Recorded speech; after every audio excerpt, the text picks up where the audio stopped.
Hello dear students, आजचा हा 10th स्टँडर्डचा heredity आणि एव्होल्यूशन या चॅप्टरचा 6th व्हिडिओ आहे। या व्हिडिओमध्ये आपण प्रोटीन सिंथेसिस बघणार आहोत। या अगोदरच्या सगळ्या व्हिडिओजचा तुम्ही अभ्यास केलेलाच असेल। त्याच्यामध्ये आपण हेरिडिटीची प्रोसेस, क्रोमोझोम स्ट्रक्चर, डीएनएचं स्ट्रक्चर, आरएनएचं स्ट्रक्चर आणि सेंट्रल डोग्मा हे महत्त्वाचे टॉपिक बघितले।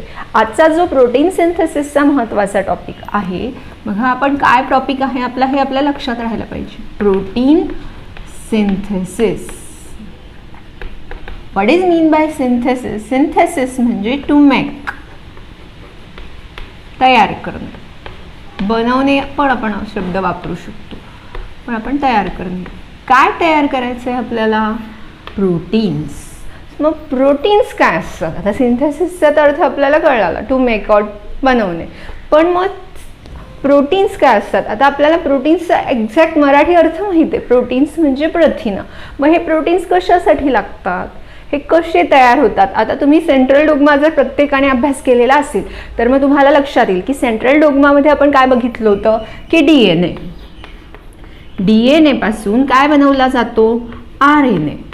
आता आपल्याला बऱ्याच ठिकाणी देतात की mRNA, तर ओके mRNA बनवला जातो, पण इतर पण आरएनए आपल्याला डीएनए पासूनच बनवले जातात। तर mRNA आणि mRNA पासून काय तयार होतात? प्रोटीन। म्हणजे प्रोटीन तयार करण्याची प्रोसेस किती स्टेपची आहे? तर 2 स्टेपची प्रोसेस आहे। पहिली स्टेप काय? तर डीएनए पासून काय आपल्याला तयार करायचं आहे? mRNA। या प्रोसेसला म्हणतात ट्रान्सक्रिप्शन। आणि mRNA पासून प्रोटीन तयार करण्याच्या प्रोसेसला म्हणतात ट्रान्सलेशन।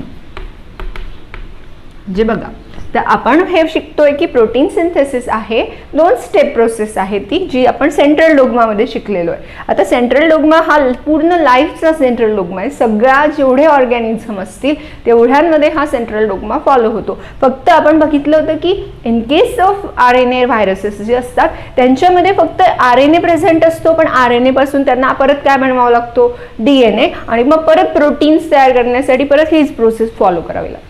तर मग आता जो महत्त्वाचा टॉपिक आहे तो म्हणजे मग प्रोटीन्स काय असतात। आधी आपण प्रोटीन काय असतात ते बघू आणि मग ह्या दोन्ही स्टेप डिटेलमध्ये बघू। तर आता आपला पहिला पॉईंट काय आहे? What are proteins? मग काय असतात प्रोटीन्स? तर proteins are macromolecules. What are proteins? आता इथे आपण हा प्रश्नच लिहू, what are proteins? The proteins are macromolecule. आता बऱ्याच जणांना मॅक्रोच्या ऐवजी मायक्रो ऐकायला येतं आणि मग ते इथे आय लिहून ठेवतात। इथे ए आहे। मॅक्रोमॉलिक्यूल म्हणजे काय? तर large molecules. Proteins are large molecule. कशाने बनलेले असतात हे प्रोटीन? कुठे असतात? काय करतात? तर proteins are made up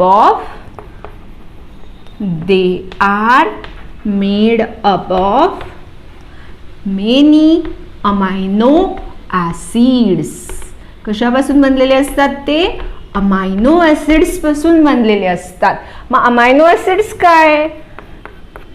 तर amino acids are building blocks of protein. तर अमायनो ऍसिड्स हे प्रोटीनचे बिल्डिंग ब्लॉक्स। बिल्डिंग ब्लॉक्स म्हणजे जसं घर बांधण्यासाठी विटा लागतात, भिंत बांधण्यासाठी, तसं प्रोटीन बांधण्यासाठी काय लागतात? तर अमायनो ऍसिड्स लागतात। आपल्या शरीरामध्ये म्हणजेच जवळपास सर्व प्राण्यांमध्ये तर there are 20 essential amino acids. There are 20 essential amino acids. हे जे अमायनो ऍसिड्स असतात याचे थाउजंड्स ऑफ अमायनो ऍसिड्स, म्हणजे काही हजारांमध्ये अमायनो ऍसिड्स असतात। हे अमायनो ऍसिड्स काय होतात? यांचं बॉन्डिंग होतं, म्हणजे हे एकमेकांशी बाइंड होतात।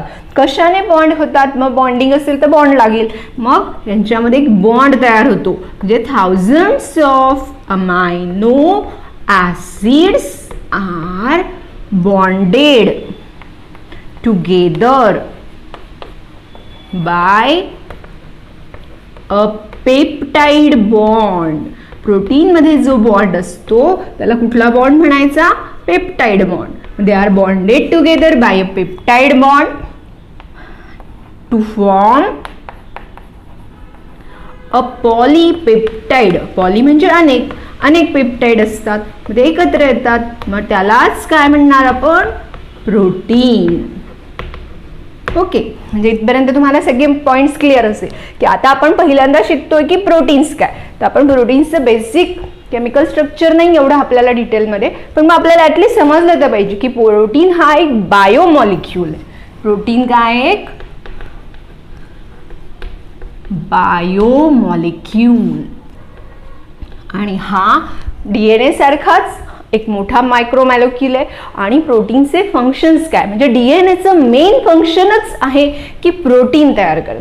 कशासाठी प्रोटीन तयार करायचे ते आता आपण बघू. तुम्ही हे पॉइंट्स लिहून घ्यायचे. तर बघा, the sequence and number of each amino acid. तर प्रत्येक अमायनो ॲसिड किती वेळा येतंय, त्याचा सिक्वेन्स काय, त्याचा नंबर म्हणजे ते किती नंबर्स आहे, 10 आहे, 20 आहे, 50 आहे, हा जो नंबर असतो प्रत्येक अमायनो ॲसिड्सचा तो काय डिटरमाइन करतो? तो प्रोटीनचं स्पेसिफिक स्ट्रक्चर आणि त्याचं फंक्शन डिटरमाइन करतो. बघा, प्रत्येक प्रोटीनला एक स्पेसिफिक स्ट्रक्चर असतं जे 3D असतं. 3D म्हणजे तुम्हाला समजेल, लांबी, रुंदी, उंची, म्हणजे आपल्याला दिसतं ते असं. तर मग हे जे 3D स्ट्रक्चर आहे, हे 3D स्ट्रक्चर त्याचं फंक्शन डिटरमाइन करतं. त्याचं स्ट्रक्चर आणि फंक्शन डिटरमाइन करण्यामागे मात्र कोणाचा हात असतो? तर त्याच्यामध्ये असणाऱ्या अमायनो ॲसिड्सचा. मग हे अमायनो ॲसिड कोण कोड करणार? तर हे अमायनो ॲसिड कुठे असतात कोड? तर अमायनो ॲसिड्स कुठे म्हणजे त्यात लक्षात घ्या, डीएनए वरती हा कोड लिहिलेला असतो. मग डीएनए काय सांगतं? कुठलं अमायनो ॲसिड किती वेळा येईल, कोणत्या नंबरवर येईल, किंवा मग त्याची पोझिशन कशी चेंज होईल, हे सगळं डीएनए वरती ऑलरेडी एका कोडेड लँग्वेजमध्ये काय केलेलं असतं?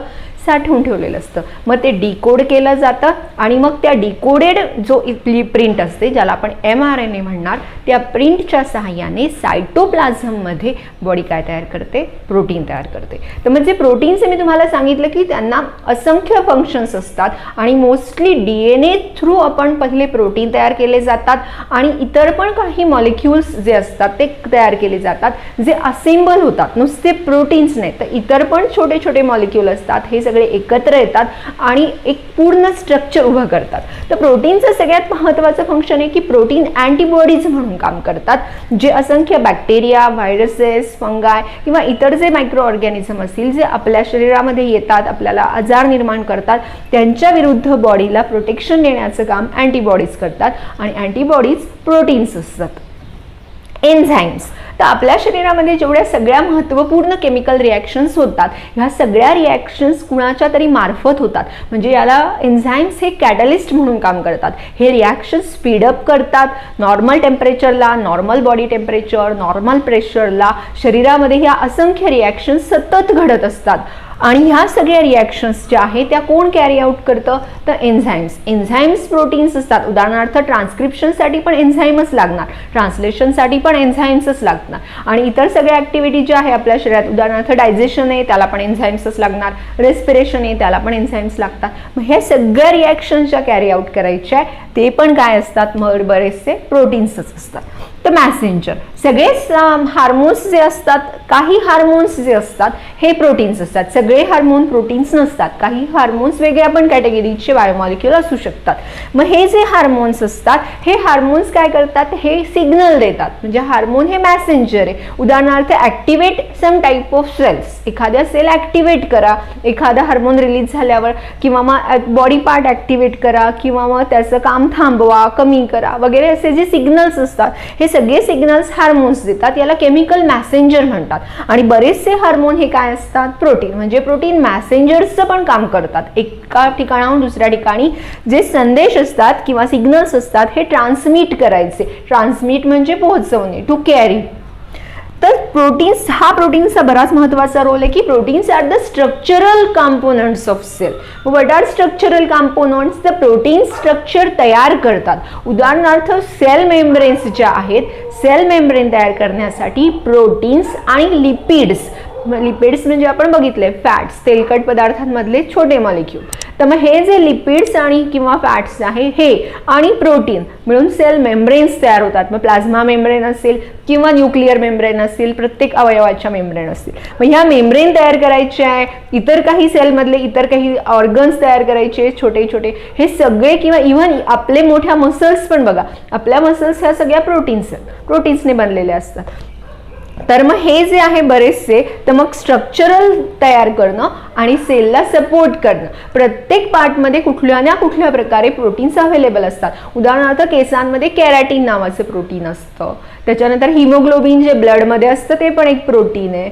आपल्या हाडांमध्ये ओएसिन नावाचं प्रोटीन असतं. मसल्समध्ये पण कॉन्ट्रॅक्टाईल प्रोटीन्स असतात. म्हणजे प्रत्येक अवयवामध्ये काय असणार, प्रोटीन्स असणारच. मग ते स्ट्रक्चर तयार करतात.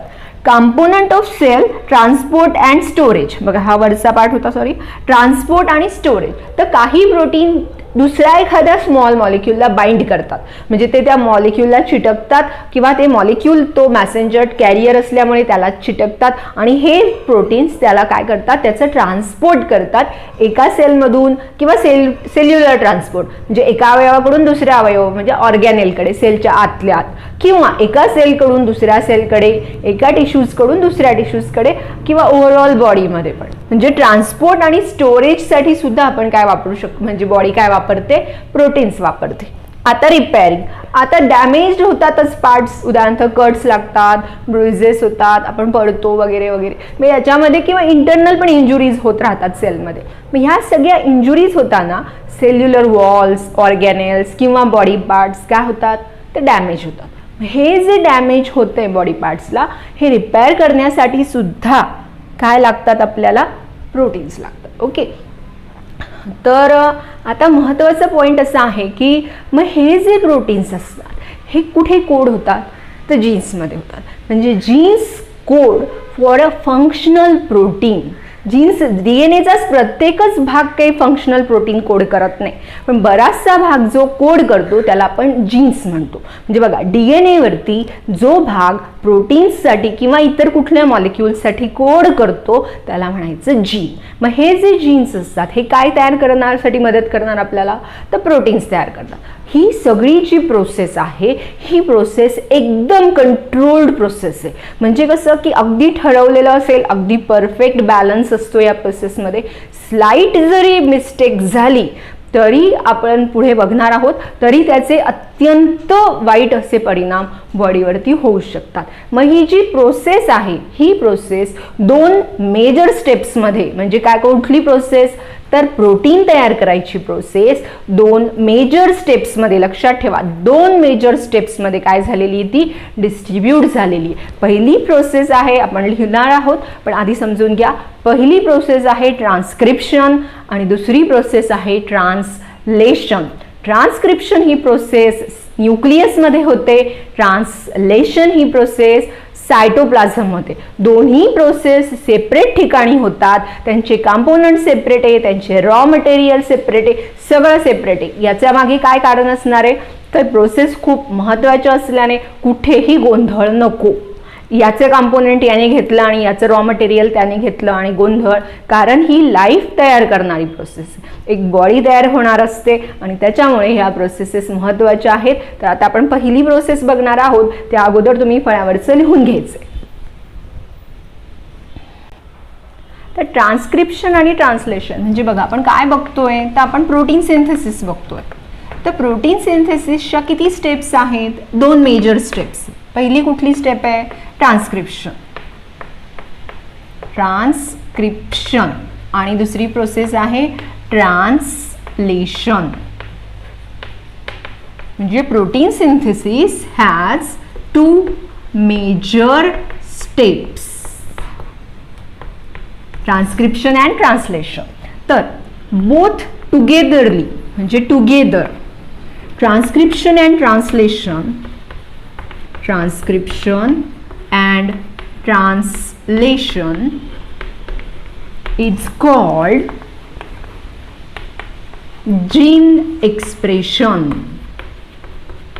Gene expression. म्हणजे ट्रान्सलेशन आणि ट्रान्स्क्रिप्शन जेव्हा एकत्र होतं तेव्हा तो जीन एक्सप्रेस होतो. म्हणजे नुसती जीन म्हणजे काय, तर त्याच्यात माहिती साठवलेली. नुसत्या माहितीचा काय उपयोग, म्हणजे ती फक्त आपण म्हणतो जसं बोलाचा भात बोलाची कढी, तशी नुसतीच माहिती आहे, तिचा काहीच उपयोग नाही जोपर्यंत ती माहिती वापरली जात नाही. मग इथे माहिती वापरली जाते कुठल्या 2 स्टेपच्या आधारे, ट्रान्स्क्रिप्शन आणि ट्रान्सलेशन. आणि ह्या 2 प्रोसेसला एकत्ररित्या आपण काय म्हणणार आहे बायोलॉजीमध्ये, जीन एक्सप्रेशन. जेव्हा नेक्स्ट इयरला तुम्हाला येईल की व्हॉट इज जीन एक्सप्रेशन, तर मग तुम्हाला गोंधळ नाही पडणार की तुम्हाला माहिती असेल, कारण की जीन एक्सप्रेशन म्हणजे काय. तर मग ट्रान्सक्राईब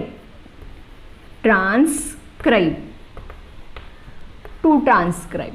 तर to transcribe means to copy. आणि here in biology copy of DNA to make RNA is called transcription. म्हणजे आता तुम्हाला बायोलॉजीमध्ये ट्रान्स्क्रिप्शनचा अर्थ कळाला. बायोलॉजीमध्ये DNA ची काय करायची, कॉपी तयार करायची टू प्रोड्यूस mRNA. आता mRNAच का, आता आपल्याला माहिती आहे की mRNA हा DNA साठी एक ब्लू प्रिंट म्हणजे एक प्रिंटचं काम करतो आणि मॅसेंजर आहे, तो मॅसेज पोहोचवतो प्रोटीन कशा फॉर्ममध्ये आहे. तर आपण डिटेलमध्ये याची प्रोसेस बघतो ट्रान्स्क्रिप्शनची. हे एवढंसं थोडं लिहून घ्या, फळा पुसायचं आहे मला. तर ट्रान्स्क्रिप्शनचे काही महत्त्वाचे पॉईंट्स मी फळ्यावर लिहिलेले आहेत. आपण आता एक एक करत हा पॉईंट समजून घेऊ आणि नंतर आपण डायग्रॅमॅटिकली ट्रान्स्क्रिप्शन समजून घेऊ. पण आधी बघा, तर ट्रान्स्क्रिप्शन म्हणजे काय, तर formation of RNA over DNA template. आता टेम्पलेट म्हणजे काय, तर टेम्पलेटचा एक साधा अर्थ असा असेल नमुना. म्हणजे एक असा भाग की ज्याच्या आधारे आपण काय करणार आहे, कॉपी करणार आहे. आपल्याला कॉपी करायसाठी सुद्धा कशाची करायची हा पहिला प्रश्न. म्हणून टेम्पलेट म्हणजे ज्याची आपण कॉपी करणार आहे. तर मग formation of RNA over DNA template is called transcription. म्हणजे DNAची जी कॉपी तयार करायची त्याच्यासाठी DNA टेम्पलेट म्हणून वापरला जातो. मग हा जो टेम्पलेट आहे त्याच्यावर RNA तयार करायला आपण काय म्हणणार, ट्रान्स्क्रिप्शन. तर ही जी प्रोसेस आहे ही कुठे होते, तर ही प्रोसेस न्यूक्लियसमध्ये होते. मी मगाशी सांगितलं की ट्रान्स्क्रिप्शन आणि ट्रान्सलेशन यांच्या जागा ठरलेल्या आहे. ट्रान्स्क्रिप्शन न्यूक्लियसमध्ये होतं आणि ट्रान्सलेशन सायटोप्लाझममध्ये होतं. तर ट्रान्स्क्रिप्शन कशासाठी केलं जातं, तर it is done for taking the coded information. जी DNA मध्ये इन्फॉर्मेशन कोड आहे ती coded information from DNA to the site of protein synthesis, that is cytoplasm.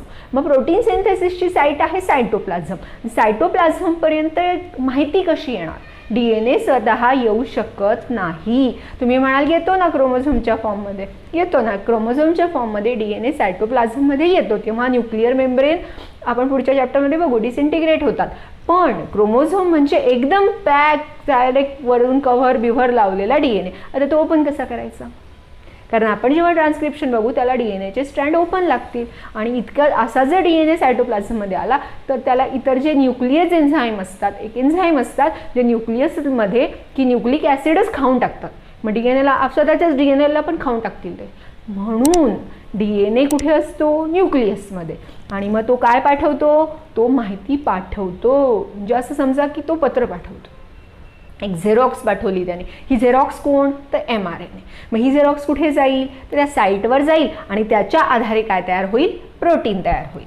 तर both strands of DNA do not transcribe.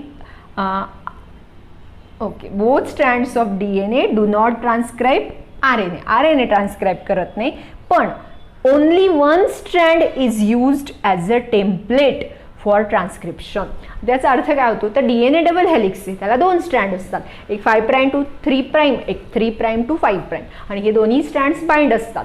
RNA mostly कसे असतात, single stranded असतात. तर मग फक्त एकच स्ट्रँड वापरला जातो, दुसरा स्ट्रँड वापरला जात नाही.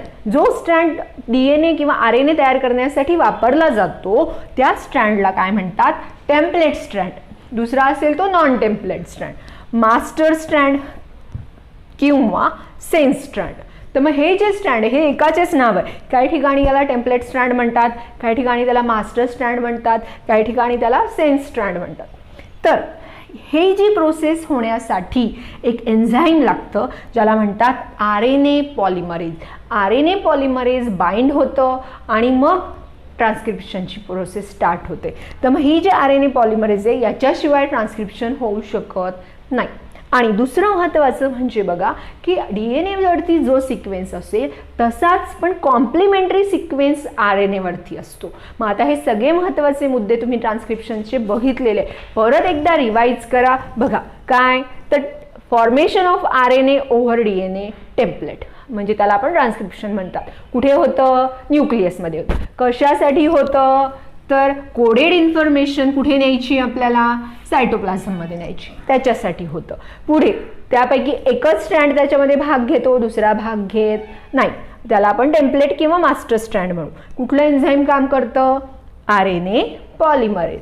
आणि mRNA जो आहे तो कॉम्प्लिमेंटरी सिक्वेन्स, तो DNAला कसा असतो? कॉम्प्लिमेंटरी असतो. आता हे जे पॉईंट्स मी लिहून देते आपल्याला पुस्तकात धड्याखाली एक 5 मार्काचा प्रश्न आहे जो आहे how to make complex proteins. मी एक लास्ट जे आपला व्हिडिओ असेल याच्यावरचा त्याच्यामध्ये तुम्हाला याचं लॉंग आन्सर देईल, पण तरीही लक्षात घ्या आपण जर प्रोटीन सिंथेसिसची प्रोसेसचा विचार केला तर आपण बघितले की प्रोटीन सिंथेसिसच्या 2 मेजर स्टेप्स आहे, ट्रान्सक्रिप्शन आणि ट्रान्सलेशन. पहिला भाग झाला ट्रान्सक्रिप्शनचा, एवढं लिहायचं आणि ट्रान्सलेशनचे काही पॉईंट्स असतील जे मी आता सांगणार आहे याच्यानंतर ते याच्यामध्ये ॲड करायचे. झाला प्रश्नाचा आन्सर म्हणजे उत्तर पूर्ण. लक्षात आलं? हे सगळं तुम्ही कॉपी करून घ्या. तर आता आपण ट्रान्सक्रिप्शन समजून घेतोय. आता ट्रान्सक्रिप्शन होती ही ट्रान्सक्रिप्शनची साईट आहे, साईट ऑफ ट्रान्सक्रिप्शन. काय म्हणणार या साईटला तुम्ही? न्यूक्लियस. म्हणजे हे न्यूक्लियस आहे. हा जो आहे समजा हा DNAचा एक भाग आहे ज्याच्यामध्ये एखादा जीन आपल्याला काय करायचं आहे? ट्रान्सक्राईब करायचं आहे. आता तुम्हाला ट्रान्सक्राईब म्हणजे माहिती आहे, ट्रान्सक्राईब करायचं म्हणजे काय करायचं? कॉपी करायचं. आता कॉपी करायसाठी लक्षात घ्या, समजा आता हा DNA बरोबर आहे, आपण आता समजा हा DNA डबल स्ट्रँडेड असतो हे तुम्हाला माहिती आहे बरोबर आहे.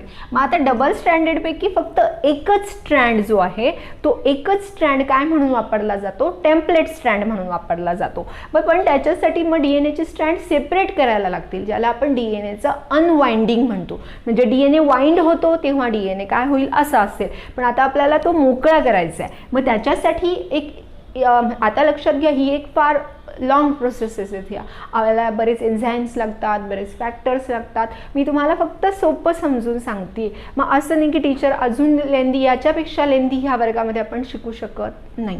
मग आता इथे त्याच्यामुळे समजून घ्या इथे काय होतं तर अनवाइंडिंग होतं. अनवाइंडिंग झाल्याशिवाय आपण स्ट्रँड मोकळा करू शकत नाही. मग त्याच्यासाठी एक एन्झाईम लागतं. बघा इथे तुम्हाला दिसतंय हा जो गोल आहे हा याच्यामध्ये बघा DNA काय झाला इथे?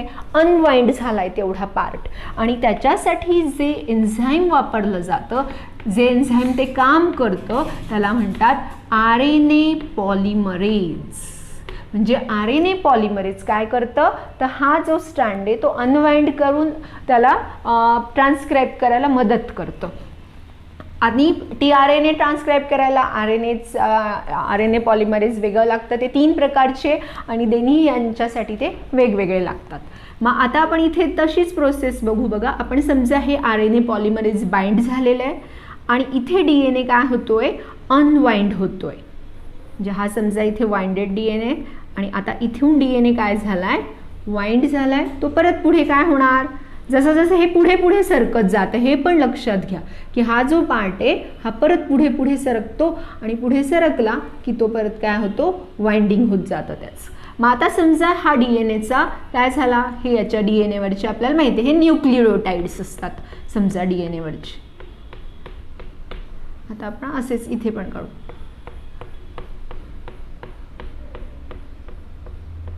हां आता हा इकडे 3' एंड, हा इकडे 5' एंड. मग त्याच्यामुळे हे दोन स्ट्रँड्स जे आहेत, तर इथे आता काय तयार होईल, आता RNA तयार व्हायला सुरुवात होईल. कोणता RNA तयार होईल, mRNA. हा जो आहे याला आपण काय म्हणणार, टेम्पलेट स्ट्रँड किंवा कोडिंग मास्टर स्ट्रँड म्हणणार. हा टेम्पलेट स्ट्रँड आहे बघा, हा कॉपी होतो, हा वरचा कॉपी होणार नाहीये. मग याला आपण काय म्हणणार, non template strand. Non template strand. आता आपण इथे न्यूक्लिओटाइड्स लिहू बघा. समजा मी लिहिलं ATCG, परत समजा इथं लिहिलं CAT, परत GATCG एटसेट्रा. याच्यानुसार आता काय होतोय, RNA काय होईल, तयार होईल. मग आता कसा तयार होईल RNA बघा. याच्या अगोदरचाही समजा इथे RNA काहीतरी असू शकतो, पण आपल्याला माहिती आहे की RNA मध्ये युरासिल असतं. थायमिनच्या ऐवजी RNA मध्ये काय असतं, युरासिल. मग इथे कशा प्रकारे ट्रान्सफॉर्म होईल हे नीट बघा. हा A आहे तर इथे काय असेल, U. इथे काय घ्याल, A. इथे काय घ्याल, G असेल तर C. तुम्हाला लक्षात येते कॉम्प्लिमेंटरी म्हणजे काय, तो कॉम्प्लिमेंटरी म्हणजे काय, तर समजा हा आधीच्या भागाचा ट्रान्सक्रिप्ट पार्ट आहे, समजा AUCT, इथे T नाही, UAG. आता A असेल तर युरासिल, थायमिन असेल तर ॲडेनाइन, सायटोसिन असेल तर ग्वानिन असेल तर सायटोसिन, परत सायटोसिन आहे तर काय घ्याल, ग्वानिन. ॲडेनिन असेल तर युरासिल, थायमिन असेल तर ॲडेनाइन, ग्वानिन असेल तर अँड सो ऑन. आणि अशा प्रकारे एक काय मिळतो आपल्याला, mRNA. हे त्याचं 3 प्राइम आहे, तर हा 5 प्राइम एंड असेल आणि हा इकडे कुठलं एंड असेल, 3 prime. 5 prime to 3 prime end असलेला ह्या प्रोसेसमधून काय मिळेल आपल्याला, mRNA. आता लक्षात घ्या, हा mRNA मधला भाग कधी कधी काही उपयोगाचा नसतो, म्हणून याच्यावरती पुढे प्रोसेसिंग करतात. जेवढा प्रोटीन साठी भाग असतो महत्त्वाचा तेवढाच भाग घेतात, एकदम प्रोसेस करतात, आटोपशीर करतात आणि मग हा mRNA कुठे जाणार, आता सायटोप्लाझममध्ये जाणार, मेसेज घेऊन जाणार. कोणाचा मेसेज घेऊन चाललाय, तो DNAचा मेसेज घेऊन चाललाय आणि हा DNAचा मेसेज घेऊन तो पुढच्या प्रोसेसला जाईल, त्याला म्हणतात ट्रान्सलेशन. म्हणजे प्रोटीन सिंथेसिससाठी mRNA अत्यंत गरजेचं आहे, कारण त्याच्यावरच प्रोटीन सिंथेसिसची सगळी रेसिपी लिहिलेली असते. लक्षात आलं. तर मग आता पुढचा टॉपिक आहे ट्रान्सलेशन. या डायग्राम्स तुमच्या सगळ्यांच्या लक्षात आल्या तर 1 मिनिटात आपण ही डायग्राम रिवाइज करू बघा. की ही इथे काय आहे, हे न्यूक्लियस आहे. न्यूक्लियस ही प्रोटीन सिंथेसिसची साईट आहे. या साईटमध्ये RNA पॉलिमरेज एन्झाईम शिवाय आपण काय करू शकत नाही, DNA तयार करू शकत RNA तयार करू शकत नाही. मग हे एन्झाईम लागतं. हे एन्झाईम काय करतं, अनबाइंडिंग करतं आणि त्याच वेळेस ट्रान्सक्रिप्शन स्टार्ट करतं. तर ट्रान्सक्रिप्शनमध्ये हे जे न्यूक्लिओटाइड्स तयार होतात हे कॉम्प्लिमेंटरी असतात. कॉम्प्लिमेंटरी म्हणजे काय, जसा DNAचा टेम्पलेट स्ट्रँड आहे तसेच mRNAचे काय असतात, कॉपी केलेले असते. स्लाइट चेंज झाला काय, तर इथे जर थायमिन असेल तर इथे मात्र आपल्याला काय लिहावं लागेल, युरासिल. mRNA मध्ये थायमिन नसतो, काय असतो, युरासिल. माझ्या मते तुम्हाला हे ट्रान्सक्रिप्शन अगदी इझिली समजलेलं असेल. पुढची प्रोसेस आहे ट्रान्सलेशन, ती आपण नेक्स्ट पार्टमध्ये म्हणजे नेक्स्ट व्हिडिओमध्ये बघू. तोपर्यंत अभ्यास करू.